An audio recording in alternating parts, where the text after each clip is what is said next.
केशव नाम का एक गरीब मजदूर रहता था। मजदूरी का काम मिल जाए तो परिवार का पेट भर जाए, नहीं तो परिवार रूखी सूखी खाकर ही सो जाता था।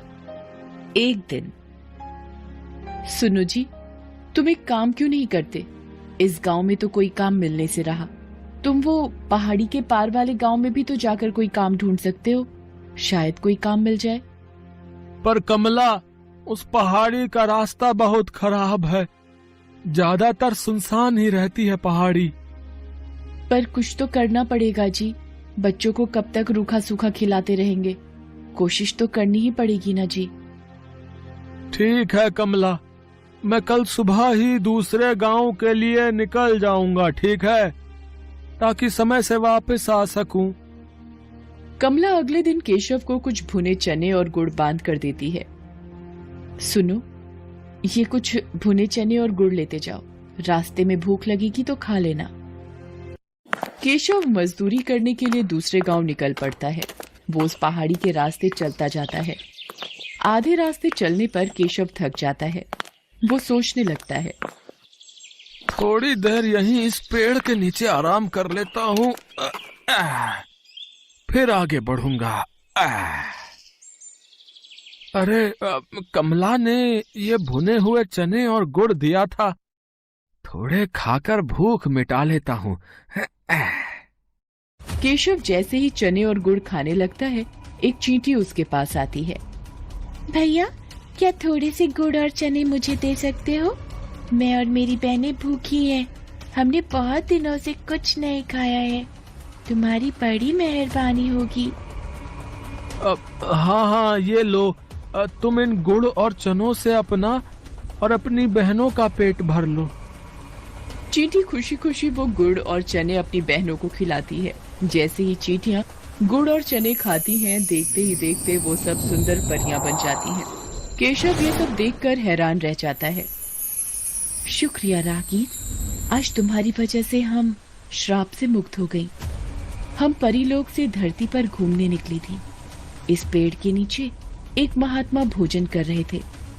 हमने भूल से उनके भोजन में कंकड़ फेंक दिए, जिससे उन्होंने हमें चींटी बना दिया और श्राप दिया कि जब तक कोई राहगीर हमें भोजन नहीं देगा, हम अपने असली रूप में नहीं आ पाएंगी। पर तुम इस पहाड़ी पर कैसे? यहाँ तो कोई नहीं आता जाता। केशव परियों को सारी आपबीती सुनाता है, जिसे सुनकर परियां भी बहुत दुखी होती हैं। वो केशव से कहती हैं, तुम चिंता मत करो केशव, तुमने आज हमारी सहायता की है, इसलिए हम भी बदले में तुम्हें कुछ देना चाहते हैं। ये जादुई चूल्हा है, इस पर बर्तन रखते ही ये जल उठेगा और तुम जो भी कुछ खाने को मांगोगे बर्तन में पक जाएगा। मैं तुम्हें एक मंत्र बताती हूँ। जैसे ही तुम एक थी दुल्हन एक था दूल्हा, बंद हो जा जादुई चूल्हा बोलोगे, चूल्हा खाना पकाना रोक देगा। केशव को जादुई चूल्हा देकर परियां अपने लोक में वापस चली जाती हैं। केशव वो चूल्हा लेकर खुशी खुशी घर वापस आ जाता है। अरे, तुम तो बहुत जल्दी वापस आ गए, और ये चूल्हा कैसा? अरे कमला, रुको, मैं तुम्हें एक जादू दिखाता हूँ। तुम एक पतीली लेकर आओ। हाँ। कमला एक खाली पतीली लेकर आती है। केशव पतीली को जादुई चूल्हे पर रखता है और चूल्हा जल उठता है। केशव दाल बोलता है और पतीली दाल से भर जाती है। केशव एक एक करके चूल्हे पर बर्तन रखता जाता है और मिनटों में सारा खाना बनकर तैयार हो जाता है। ये देखकर कमला और बच्चे बहुत खुश होते हैं। देखा कमला, मिनटों में सारा खाना इस चूल्हे पर तैयार हो रहा है। और कुछ चाहिए तो बोलो। बस बस, अभी इतना बहुत है हमारे लिए। ठीक है, मैं इस चूल्हे को अब बंद कर देता हूँ। एक थी दुल्हन एक था दूल्हा, बंद हो जा जादुई चूल्हा। केशव मंत्र बोलता है और चूल्हा बंद हो जाता है। अब केशव के परिवार को भूखा भी नहीं सोना पड़ता था। एक दिन, सुनो जी, मैं सोच रही हूँ क्यों ना हम एक चाय का ढाबा खोल लें। इस चूल्हे पर चाय और पराठे बनाकर बेचा करेंगे। इससे थोड़ी कमाई भी होनी शुरू हो जाएगी और तुम्हारी काम की तलाश भी बंद हो जाएगी। हाँ, कह तो तुम ठीक रही हो कमला, बिल्कुल ठीक है। मैं एक दुकान किराए पर ले लेता हूँ। जो पैसे आएंगे उससे किराया भी भर देंगे और घर खर्च भी निकल आएगा। केशव घर के नजदीक ही एक छोटी सी दुकान किराए पर ले लेता है और जादुई चूल्हा रखकर चाय बनानी शुरू कर देता है। धीरे धीरे केशव का चाय नाश्ते का ढाबा चल पड़ता है। आने जाने वाले लोग केशव के ढाबे पर रुककर चाय पराठे खाया करते थे। जिन गरीबों के पास पैसे नहीं होते थे, केशव उन्हें मुफ्त में ही खाना बांट दिया करता था। उसे अपनी गरीबी के दिन याद थे।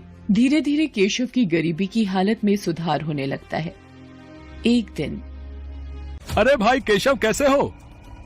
अरे मोहन, अरे तुम शहर से कब आए भैया? हैं? गांव का तो रास्ता ही भूल गए लगता है। बस काम से फुर्सत ही नहीं मिलती। वो तुम्हारी भाभी को यहाँ गांव में कुछ काम था ना, तो 2-1 दिन के लिए आए हैं। मैंने सुना है तेरे तो वारे न्यारे ही हो गए हैं। तूने ढाबा खोल लिया यार, जिसकी चर्चा पूरे गांव में हो रही है। हाँ मित्र, बस सब भगवान की कृपा है। बात कुछ और ही है। ये ऐसे नहीं मानेगा, मुझे सच का पता लगाना ही होगा। अगले दिन केशव ढाबे पर जाता है।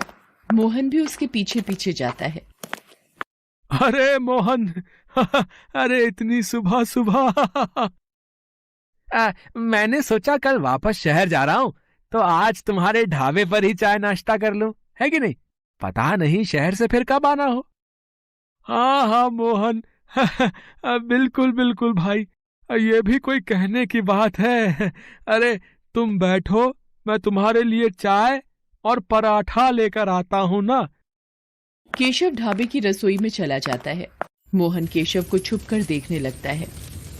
ये क्या जादू है?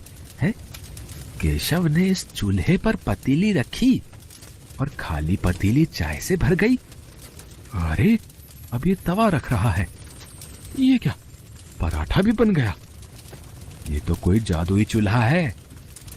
अच्छा, तो ये बात है। तभी कहूं, ये रूखी सूखी खाने वाले ने ढाबा कैसे खोल लिया? ये चूल्हा वैसे मेरे पास होना चाहिए, मैं इसे चुरा लेता हूँ। हाँ। शाम को जब केशव घर लौट जाता है, मोहन रात के वक्त चूल्हा चुराकर पत्नी के साथ शहर भाग जाता है। केशव जब ढाबे पर आता है, चूल्हा गायब होता है। अरे कमला, कमला, अरे हमारा जादुई चूल्हा चोरी हो गया है। अब हम क्या करेंगे? कैसे पैसे कमाएंगे? सुनो जी, जो हो गया सो हो गया। इस बहाने हमें मार्गदर्शन तो मिला। अब आप एक नया चूल्हा लेकर इस ढाबे को आगे बढ़ाओ। देखना, आपकी मेहनत रंग लाएगी। केशव एक मेहनती व्यक्ति था, इसलिए उसने फिर से एक नई शुरुआत की। उधर जब मोहन अपनी पत्नी के साथ शहर में अपने घर पहुंचा। जाओ शीला, एक खाली पतीली ले आओ। अभी तुम्हें इस चूल्हे का जादू दिखाता हूँ। जादुई चूल्हे, मुझे पुलाव चाहिए, पुलाव। चूल्हे पर बर्तन रखकर मोहन ने जैसे ही पुलाव बोला, चूल्हा जलने लगा और पुलाव बनता चला गया। मोहन चूल्हे को फूंक मार मार कर बंद करता रहा, पर वो बंद ही नहीं हो रहा था। अरे ये चावल बनने तो बंद ही नहीं हो रहे। अरे ऐसे तो पूरा कमरा भर जाएगा। हम दोनों चावल के ढेर में दबकर मर जाएंगे। शीला, क्या करूं? कुछ समझ नहीं आ रहा है। अब तो एक ही रास्ता है, इस चूल्हे को तोड़ दो। हाँ, ये ठीक रहेगा। मैं इस घटिया चूल्हे को तोड़ देता हूँ। मोहन गुस्से में चूल्हे को पटक कर तोड़ देता है। चूल्हे के 2 टुकड़े हो जाते हैं और जादू खत्म हो जाता है। चूल्हे की जगह मिट्टी का ढेर पड़ा रह जाता है। केशव को जादुई चूल्हे की मदद से काम मिल जाता है और वो मेहनत से पैसे कमाने लगता है, जबकि मोहन के हाथ में आकर जादुई चूल्हा मिट्टी हो जाता है। किस्मत भी उनका ही साथ देती है, जो ईमानदार और नेक दिल होते हैं।